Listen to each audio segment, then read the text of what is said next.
our very own host pastor, our man of God, our bishop and prophet assigned and appointed by God. Put your hands together and welcome Pastor Ricardo Taylor.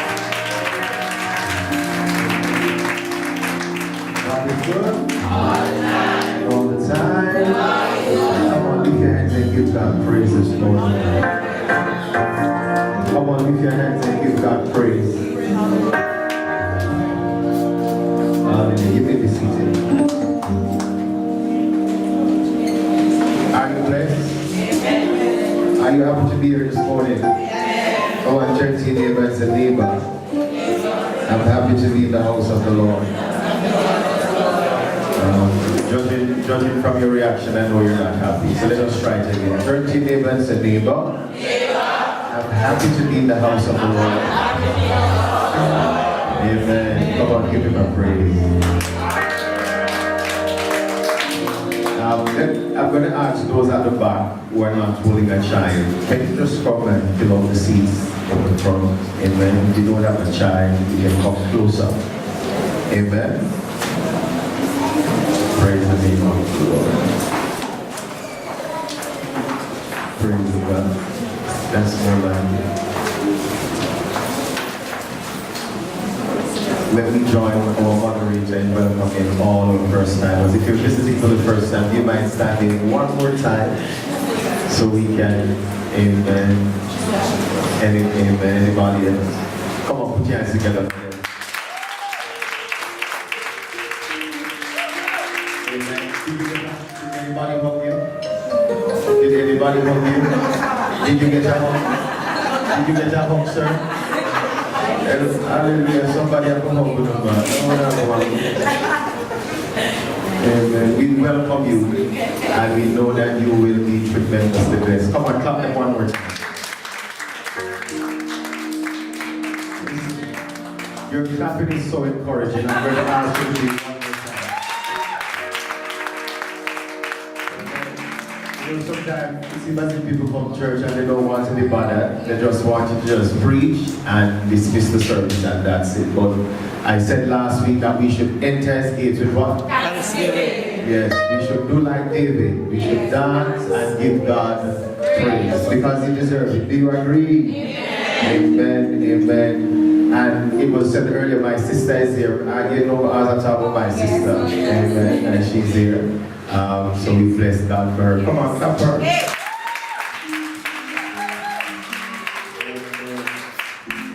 So she's promoting us overseas, amen, and getting money for us and all of that. So we really appreciate it, amen. Praise God. Do you have your Bibles? Go to Ruth chapter 1.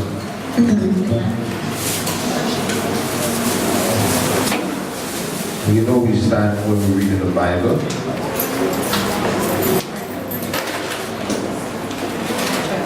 Can you believe that today is Christmas Eve? And next week is New Year's Eve.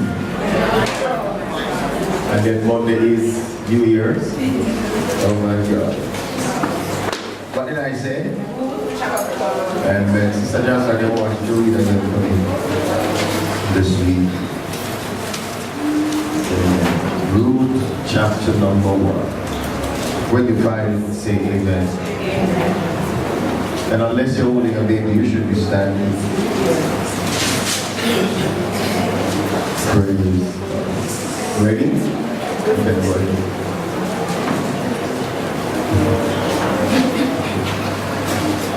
Ruth chapter 1. Now it came to pass in the days when the judge ruled that there was a famine in the land, and a certain man of Bethlehem, Judah, went to sojourn in the country of Moab, he and his wife and his 2 sons.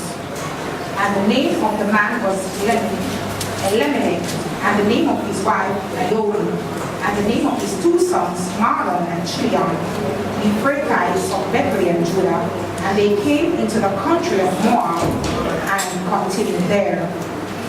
And Elimelech, Naomi's husband, died, and she was left, and there were 2 sons. And they took them wives of the women of Moab. The name of the one was Orpah, and Let's stop at verse 6, amen? Okay, and the name of the other was Ruth. and they dwelt there about 10 years. And Mahlon and Chilion died also, both of them. And the woman was left of her 2 sons and her husband, 6 lambs. Then she arose with her daughters-in-law, that she might return from the country of Moab, for she had heard in the country of Moab how that the Lord had visited his people in giving them bread. This is the word of the Lord. We honor by saying, Amen. Amen. Father, we just give you praise this morning. You say like the songwriter, I want to be where you are, dwelling in your presence, feasting at your table, surrounded by your glory. We just ask you this morning to have your way in this place, as our hearts are open and we are ready to receive from you. Let your will be done. In Jesus' name. And we all say, Amen. Amen. All right, one more time, turn to your neighbor and say, neighbor, you are looking beautiful this morning. Amen. Did they answer?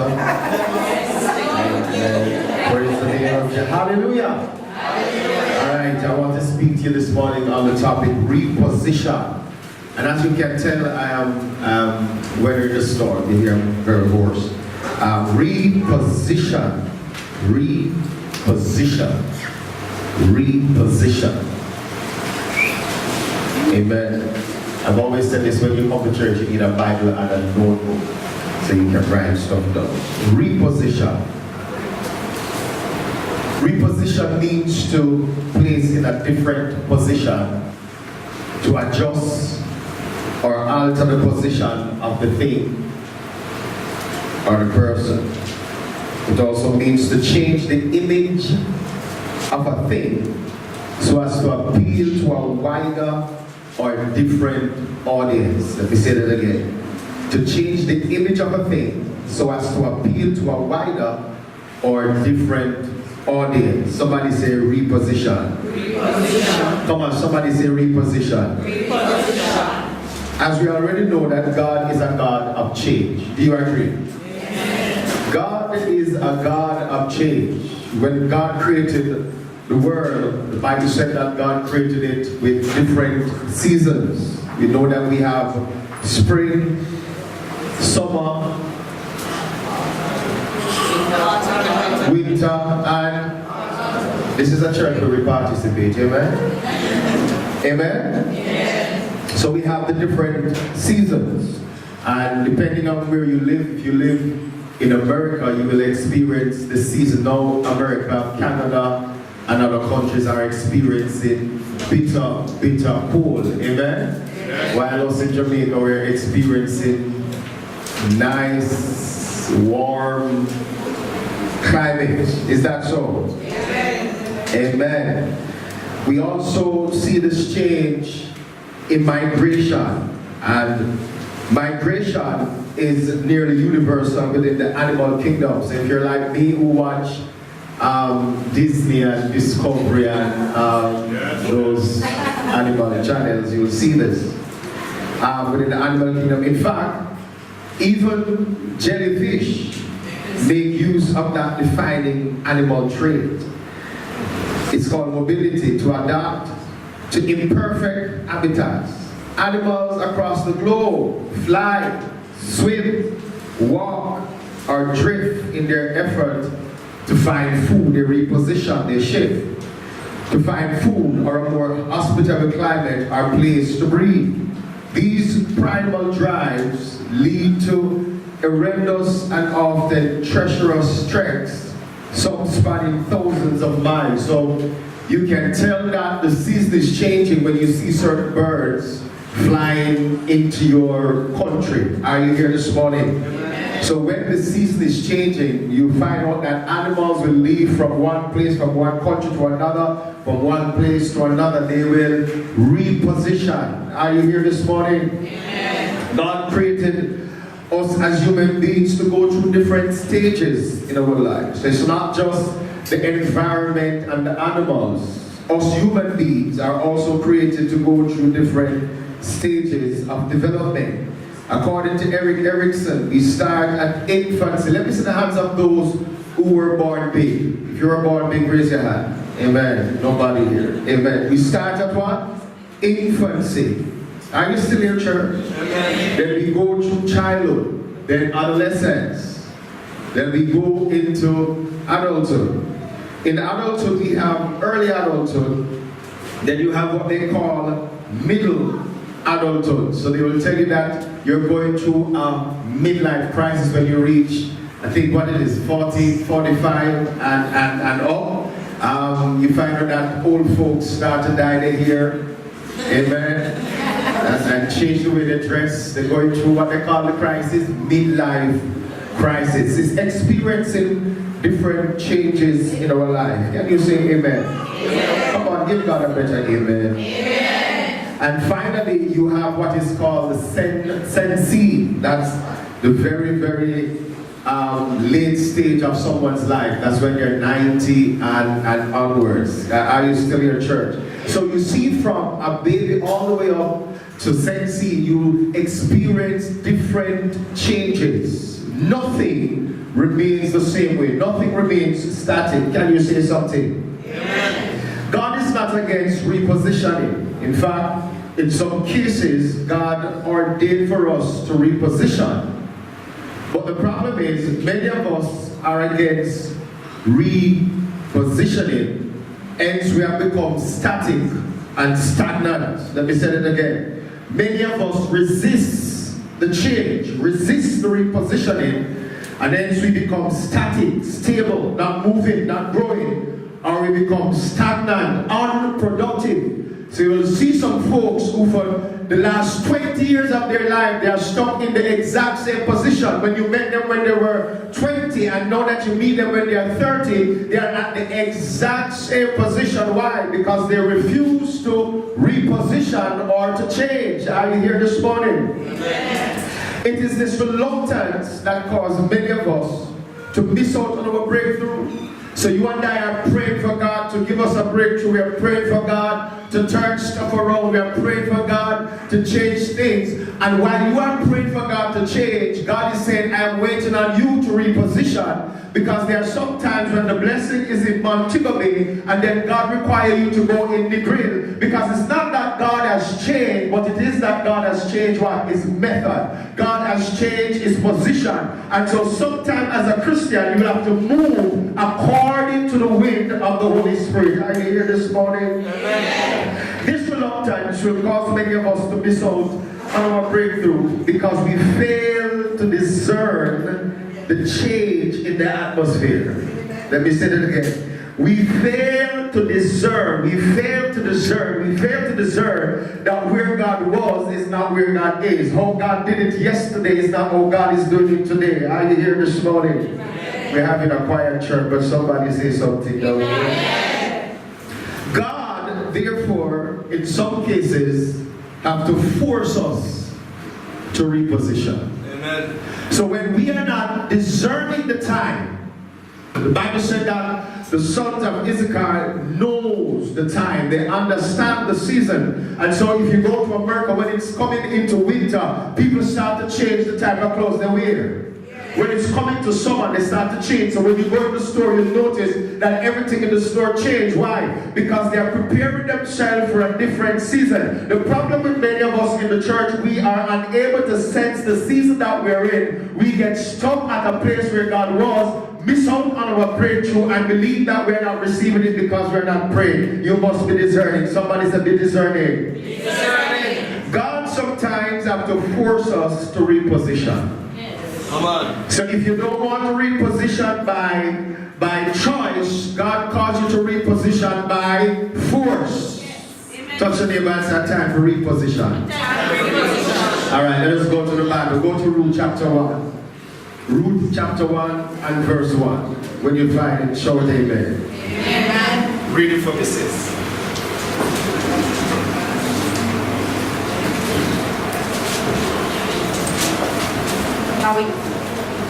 Now it came to pass in the days when the judges ruled that there was a famine in the land. Yes. And a certain man of Bethlehem, Judah. What was in the land? Famine. And just pause for a minute. The name Bethlehem means the house of bread.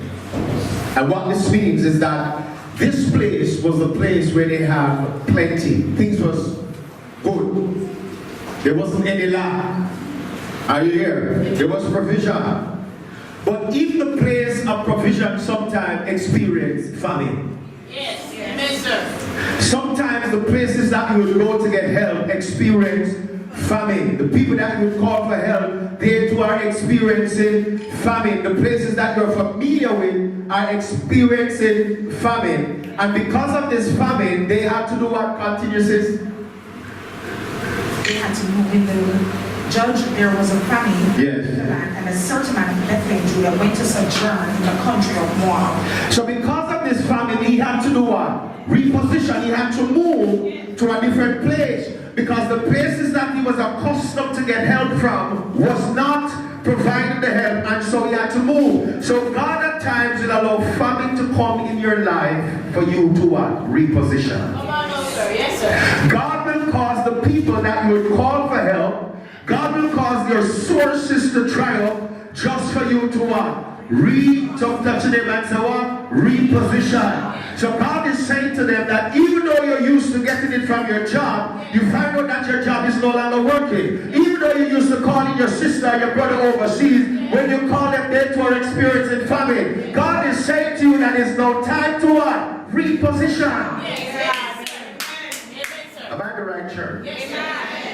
So they were in the place of plenty, and this is important because many of us, we get stuck at a place that used to. Yes. Come on, no, sir.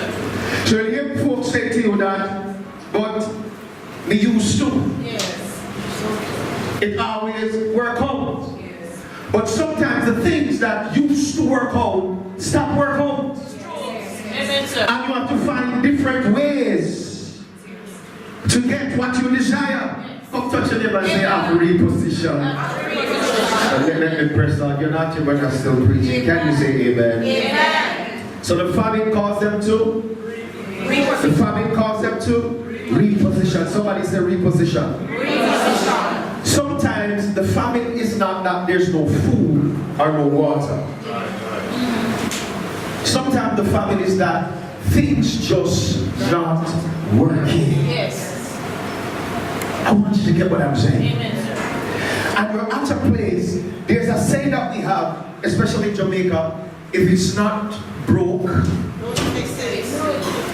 in the wrong church. Let me say it. If it's not broke, it is a stupid and backward statement. Yes. Where's my iPhone? If you don't have an iPhone, you don't have a phone. Right? This is called a Samsung. I only like Samsung TV. But anyway, when they designed or created smartphone, was that indication that the older phones were broke? No. Then if you never broke, why they change it? One time you need to have a phone and you need to have a desktop. You couldn't have a laptop. Right. Nowadays you can have a phone and it have everything. Yes. But it wasn't broke, so why did they fix it? There are times when what you used to operate in Yes. is not, listen, is not fitting for where you are.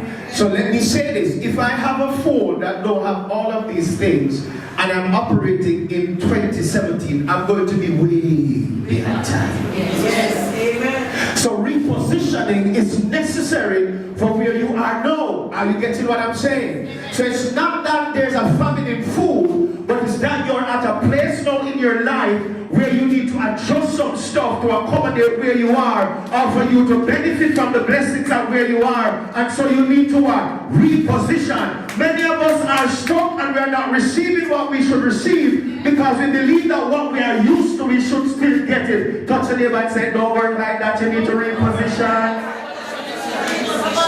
Oh, you're not saying anything down there? This is why everybody know how to learn to use smartphones. Even my mother sent text.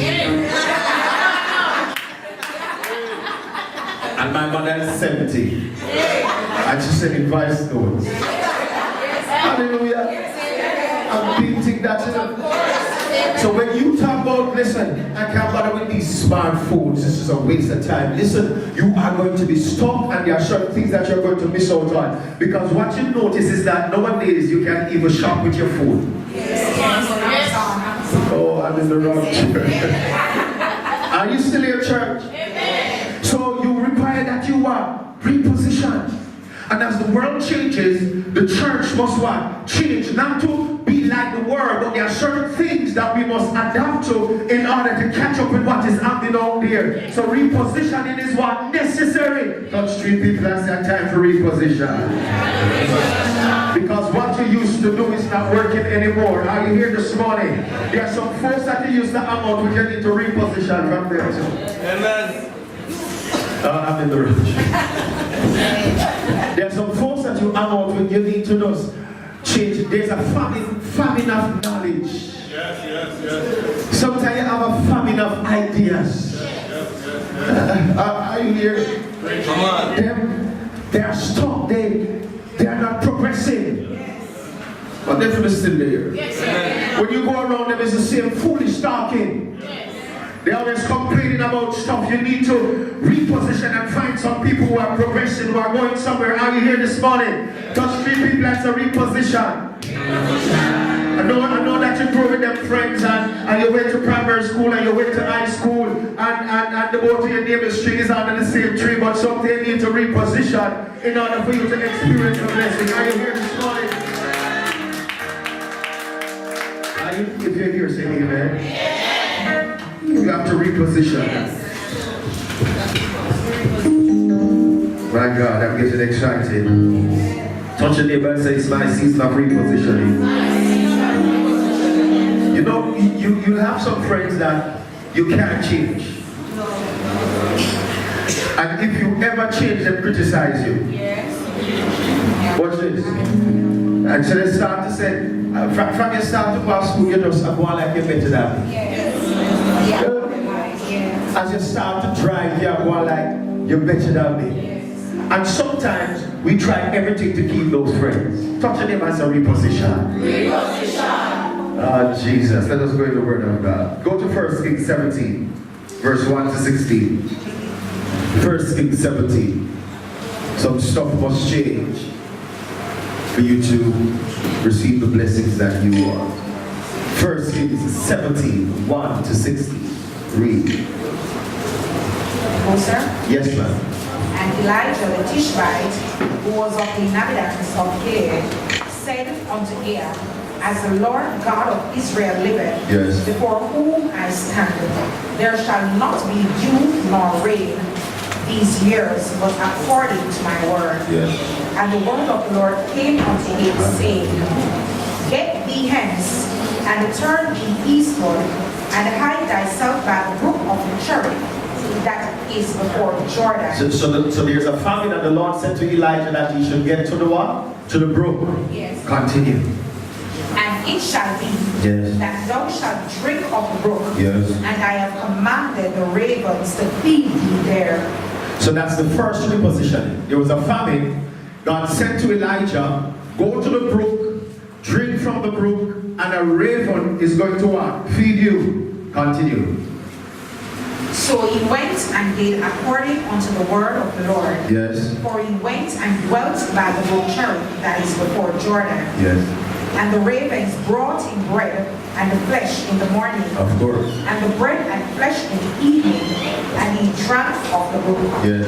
And it came to pass after a while, After a while, or a season, continue. that the brook dried up, The brook did what? Dry up. And? because there had been no rain in the land. And the word of the Lord came unto him, saying, Arise, Yes. get thee to Zarephath, Yes. which belonged to Zidon, and dwell there. Behold, I have commanded a widow woman there to sustain. Alright, so stop. So first he was getting water from the brook. The river was feeding him. But God said to him that this thing has dried up, so you need to reposition and go to a different place. The problem with many of us, we say, God, we're tired for move now, we can't go again. And this woman moving thing can't work. So you would want the brook to produce water, even though God says it's not going to produce. And you would want the raven to bring you meat or flesh, even though God commanded to stop. This is why many of us are not receiving our blessings, because where you are now, God has commanded you to move to another place. But because because you are too reluctant, you are missing out on your blessing. Touch your neighbor and say, reposition. Continue to read. So he arose and went to Zarephath. Yes. And when he came to the gate of the city, behold, the widow woman was there gathering of sticks. Yes. And he called to her and said, Fetch me, I pray thee, a little water in a vessel, Yes. that I may drink. And as she was going to fetch it, he called to her and said, Bring me, I pray thee, a morsel of bread in thine hand. Yes. And she said, As the Lord thy God liveth, I have not a cake, but an handful of meal in a barrel, Yes. and a little oil in a cruse. And behold, I am gathering 2 sticks, that I may go in and dress it for me and my son, Yes. that we may eat it and die. Amen. So first, the raven was feeding him. I'm sorry. But God said it's time to move from that location, reposition, and go to a place where a woman, can I say this to you this morning? Sometimes the Spirit of the Lord is speaking to you in a very gentle voice and saying to you, it is time to move. Amen. It is time to move. I want to say this to someone. There are some of us who have prayed for God to change something that He will never change. There are some of us who have prayed for God to open some doors that He will never open. Because He said to you, it is time to reposition. Where you used to eat food, you can't eat food there again. You need to go to a what? Different place. So sometimes God caused famine to force you to reposition. Amen. Touch your neighbor and say, don't get too comfortable. Because God will tell you to reposition. You'll have folks who are working in the same job for the last 50 years. They haven't gotten a raise in the last 50 years. They have been complaining for the last 50 years. And they refuse to reposition. So true, sir. So you're not saying anything. You have some folks who are in relationship for the last 50 years. The person's not getting married to them for the last 50 years. And they're praying for another 50 years to come to get married. Touch your neighbor and say reposition. Reposition. Oh, you're not here still? Somebody say hallelujah. Hallelujah. So God caused a famine, lack, to cause you to reposition, to force you to move. Go to Ruth 1 verse 2. Ruth chapter 1 verse 2. Ruth chapter 1 Verse 2, yes. The name of the man was Elimelech, Yes. and the name of his wife Naomi, Yes. and the name of his 2 sons Mahlon and Chilion, Ephrathites of Bethlehem, Judah, and they came into the country of Moab and continued there. Continue.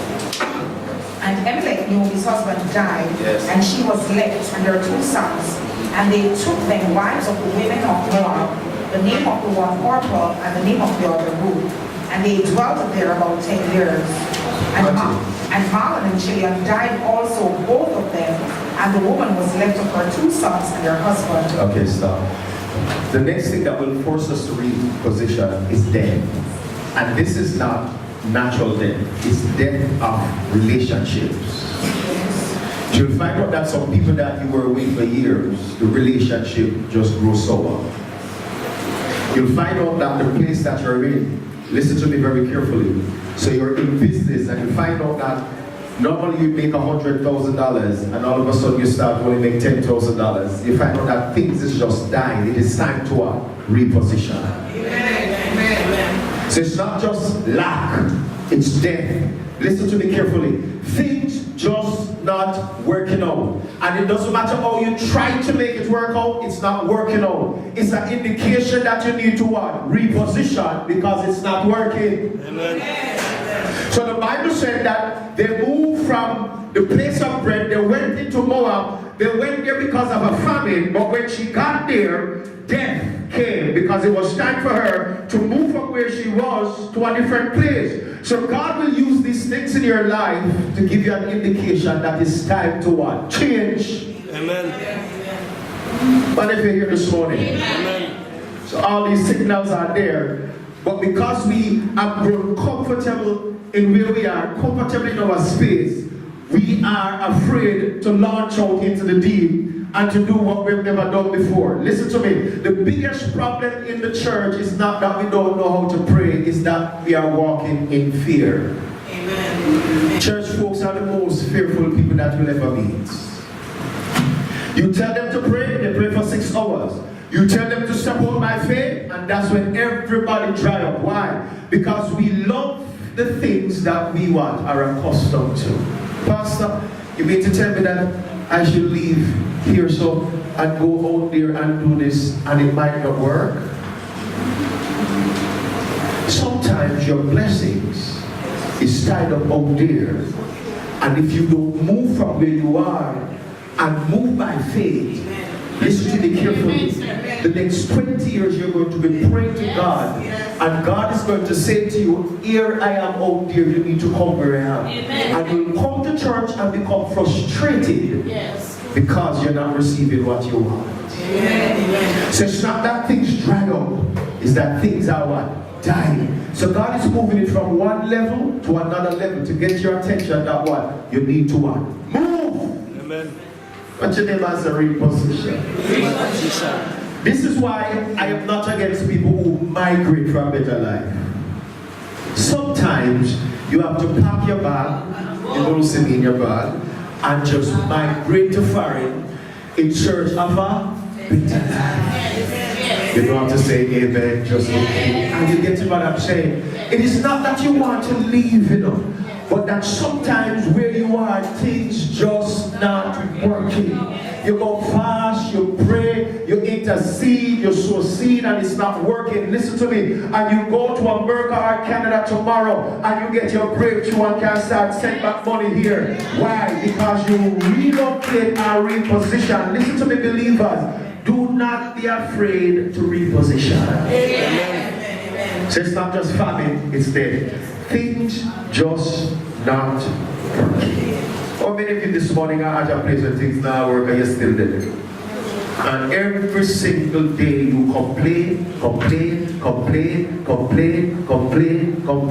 Can I give you a revelation? Complaining will not change it. It is time to what? Move. Amen. Are you still here? Amen. Oh God, I'm getting excited. Now touch your neighbor and say it's time to reposition. You outgrow that space now. Oh, no, no, say anything. Touch your neighbor and say, neighbor, you outgrow the space.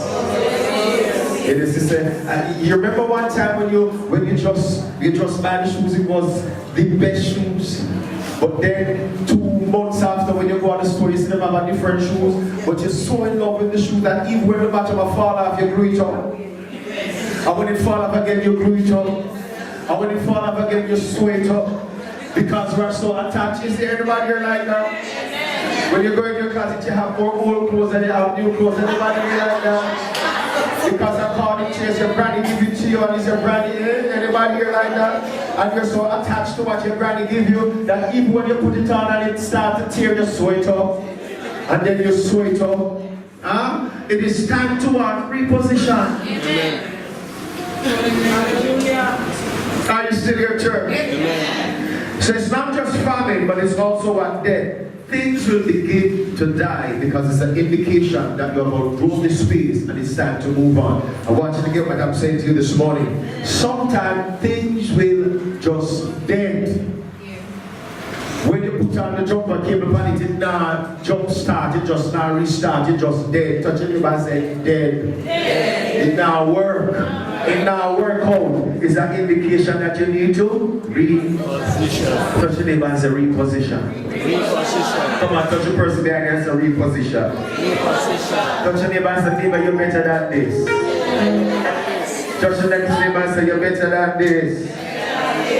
There are many of you sitting here this morning who are compromising and settling for less. All the time say amen. Touch your neighbor and say you deserve better than this. You compromise and you lower your standards because you want to accommodate. But then you're still accommodating certain things. But the Spirit of the Lord is saying you need to reposition. I've said this all the time, that for you to be in the company of the big name people in Jamaica, there must be a repositioning. Amen. Let me say it. I want to hear what I'm saying this morning. Because now that you get a promotion on the job, you have all the big name people who are managers. You go to staff meeting with the managers and you sit in the conference room and everybody's talking and the manager said that, oh, I'm inviting everyone over to my house for dinner tonight. And then the next time the next manager said, I'm inviting everyone over, and you go to Meadowbrook to this manager's house, and then you go to Norwalk to this manager's house. You're a manager trainer, but you have sentimental attachment to your community, you can't leave it. And the next Monday, they said, we're going to this manager's house, they live a prayer call. And when you go to them house, nice. It's when you're time to invite them over, you say you have flu. You can't invite them in your home.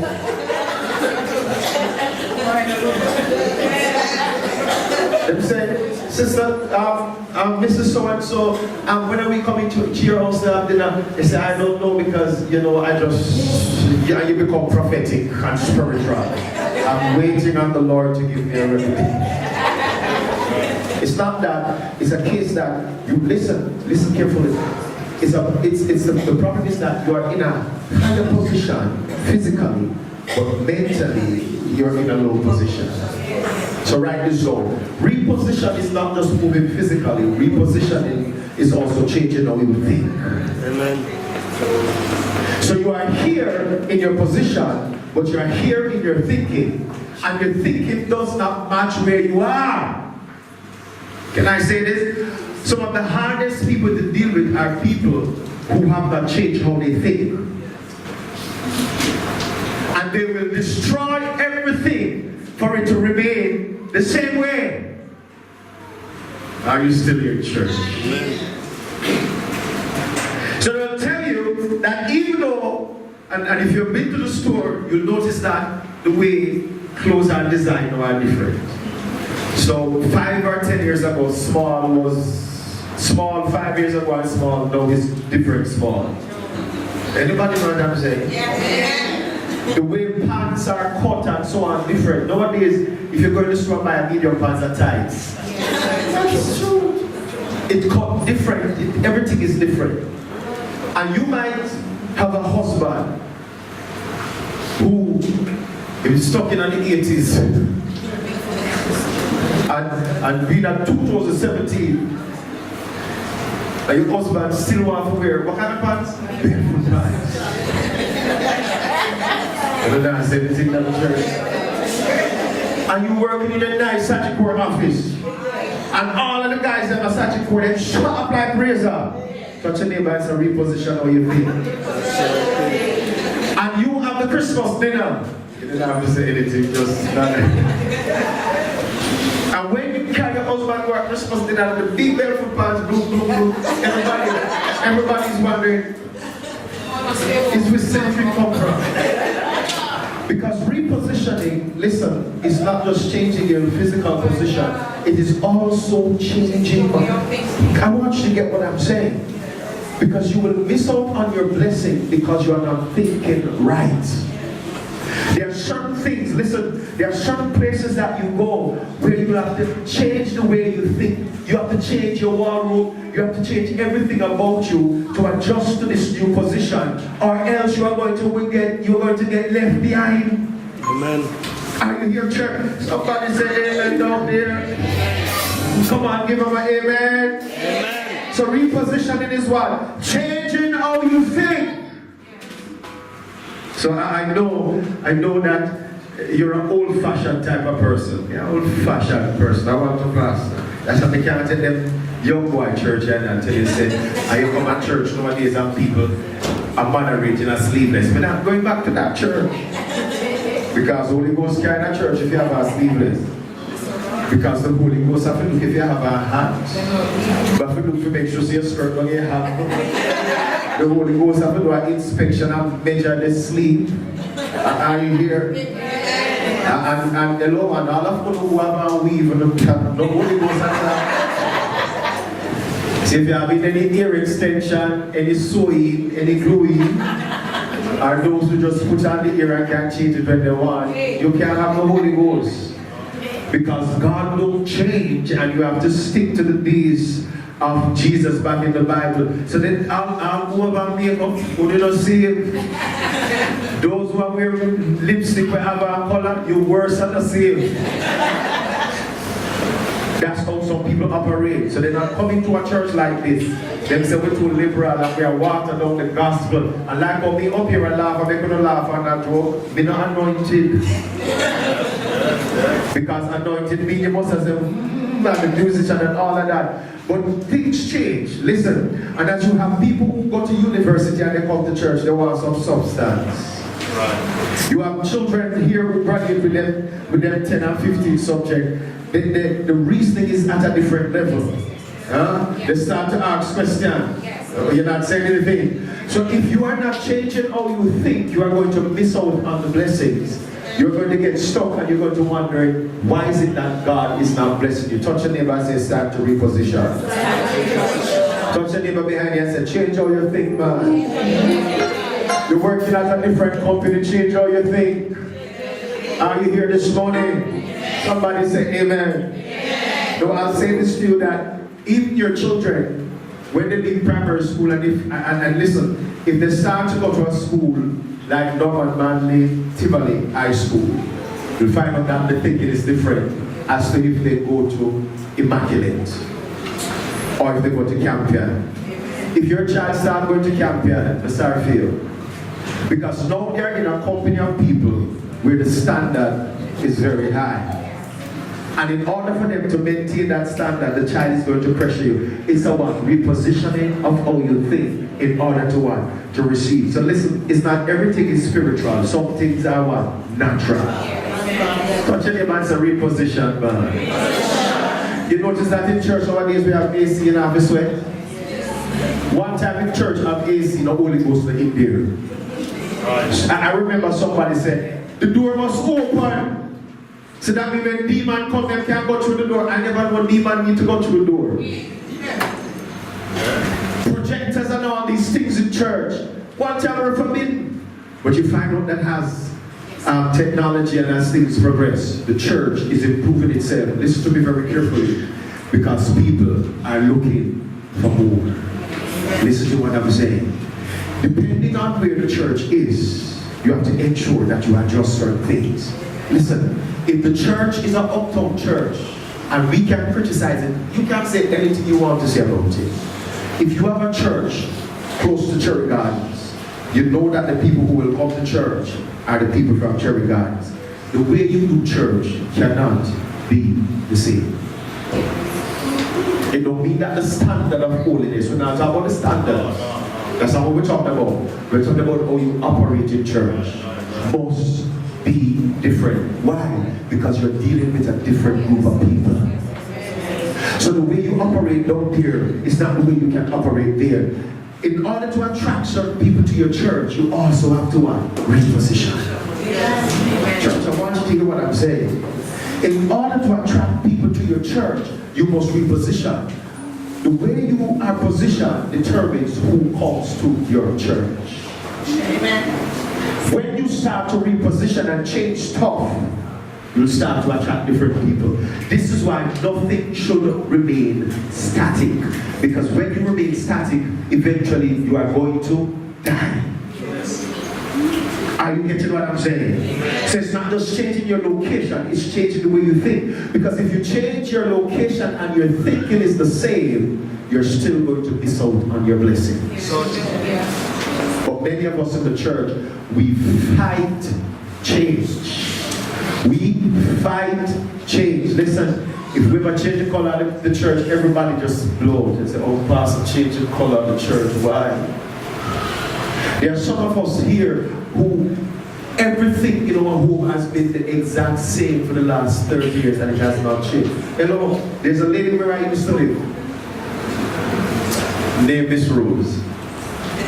And if you bad, go in her house and try to check out something that she had from 1960. I mean, things pile up in the house. And her children would come and say, listen, we're going to clean up the house. Clean off the house. She would get mad at them. Why?